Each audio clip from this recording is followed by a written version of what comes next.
যদি ভাবেন ঝটপট রান্না মানেই স্বাদের সাথে কম্প্রোমাইজ, তাহলে এই ঝিঙে আলু পোস্ত আপনার ধারণা পুরো পাল্টে দেবে। সবাই জানেন আজকাল রান্নার জন্য খুব একটা বেশি সময় পাওয়া যায় না, বিশেষ করে যারা বাড়ির বাইরে কাজের সূত্রে বা পড়াশোনার সূত্রে থাকেন। কখনো কাজের চাপ, কখনো পড়াশোনা, সবকিছু মিলিয়ে খুব একটা সময় হাতে থাকে না। কিন্তু আবার খাবার তো ঠিকমতো খেতেই হবে। তাই আজ আপনাদের জন্য নিয়ে চলে এসেছি একদম সহজ ও স্বাদে ভরপুর একটি রেসিপি, ঝিঙে আলু পোস্ত, যা মাত্র 20 মিনিটে তৈরি হবে। ঝটপট, কিন্তু স্বাদে কোনো কম্প্রোমাইজ নেই। শুধু সহজ উপকরণ আর সঠিক পদ্ধতিতে আপনি পেয়ে যাবেন একটি অতি মজাদার ঘরোয়া স্বাদের খাবার। তাহলে আর দেরি কেন, রান্নাঘরে চলুন আর তৈরি করে নিন এই ঝিঙে আলু পোস্ত। আর যদি এই রেসিপি আপনাদের ভালো লেগে থাকে, তাহলে আমার চ্যানেলটি সাবস্ক্রাইব করে পাশে থাকবেন। আরও মজাদার সহজ রেসিপির জন্য সাথে থাকবেন। চলুন তাহলে রান্নাটা শুরু করা যাক।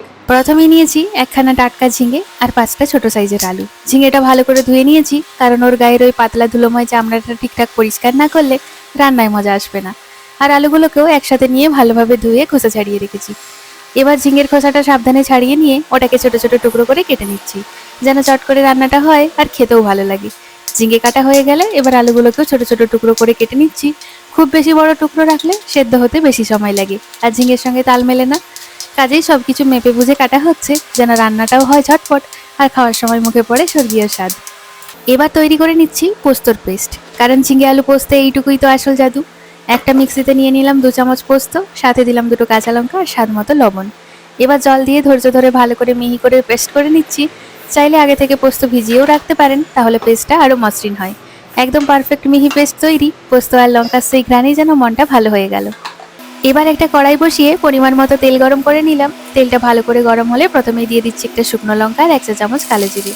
এই ফোড়নের গন্ধই আলাদা, পুরো রান্নাঘরটা যেন ঘরোয়া মেজাজে ভরে উঠলো। ফোড়নটা একটু ভালোভাবে ভেজে নিয়ে এবার দিয়ে দিলাম আগে থেকে কুচিয়ে রাখা পেঁয়াজ। পেঁয়াজটা হালকা করে নাড়াচাড়া করে ভাজছি, খুব একটা বেশি ভাজবো না, কারণ পরের ধাপে আলুর সঙ্গে আরও সময় পাবে ভাজা হওয়ার। এবার দিয়ে দিলাম ঝিঙে আর আলুর টুকরো, সঙ্গে স্বাদ মতো লবণও দিলাম, যাতে সবজিতে ভালো করে মিশে যায়। এবার বেশ কিছুক্ষণ ভালোভাবে নেড়েচেড়ে ভেজে নিচ্ছি, যাতে ঝিঙে থেকে জল ছাড়ে আর আলুতে হালকা ভাজা ভাব আসে। সব কিছু মিশে গেলে এবার পরিমাণ মতো জল দিয়ে কড়াইটা ঢেকে দিলাম, যাতে সবজিগুলো ঠিকমতো সেদ্ধ হয়। এখন একটু সময় দেব, আর ততক্ষণে গন্ধে মনটা আরও ভালো হয়ে যাবে। কিছুক্ষণ পর কড়াইয়ের ঢাকনাটা খুলে দেখলাম আলু ঝিঙে মোটামুটি সেদ্ধ হয়ে এসেছে। ঝিঙে থেকে নিজের জল বেরিয়ে রান্নাটাকে বেশ সুন্দরভাবে এগিয়ে এনেছে। এবার সময় হলো আসল জিনিসটা যোগ করার। আগে থেকে বানিয়ে রাখা সেই মিহি পোস্তর পেস্টটা দিয়ে দিলাম কড়াইয়ে। সঙ্গে সঙ্গে পুরো রান্নাটা যেন অন্য লেভেলে পৌঁছে গেল। পোস্ত দিয়ে ভালোভাবে মিশিয়ে নিলাম, যাতে ঝিঙে আর আলুর সঙ্গে সুন্দরভাবে মাখামাখি হয়ে যায়। এখন একেবারে কম আছে কয়েক মিনিট ফোটাবো, যাতে পোস্তর কাঁচা গন্ধটা কেটে যায় আর ঝোলটা একটু গাঢ় হয়ে আসে। এই মুহূর্তে যে ঘ্রাণটা উঠছে সেটা বলার বাইরে, পেট একেবারে নাড়া দিয়ে উঠছে। কয়েক মিনিট পর দেখলাম একদম শুকিয়ে গেছে গ্রেভিটা আর সুন্দরভাবে সবজির সঙ্গে মিশে গাঢ় হয়ে গেছে। এবার হালকা করে নাড়াচাড়া করে গ্যাসটা বন্ধ করে দিলাম। আলতোভাবে অন্য এক পাত্রে তুলে নিলাম ঝিঙে আলু পোস্ত। ব্যাস এইভাবেই তৈরি হয়ে গেল আজকের সহজ স্বাদে ভরপুর রেসিপি।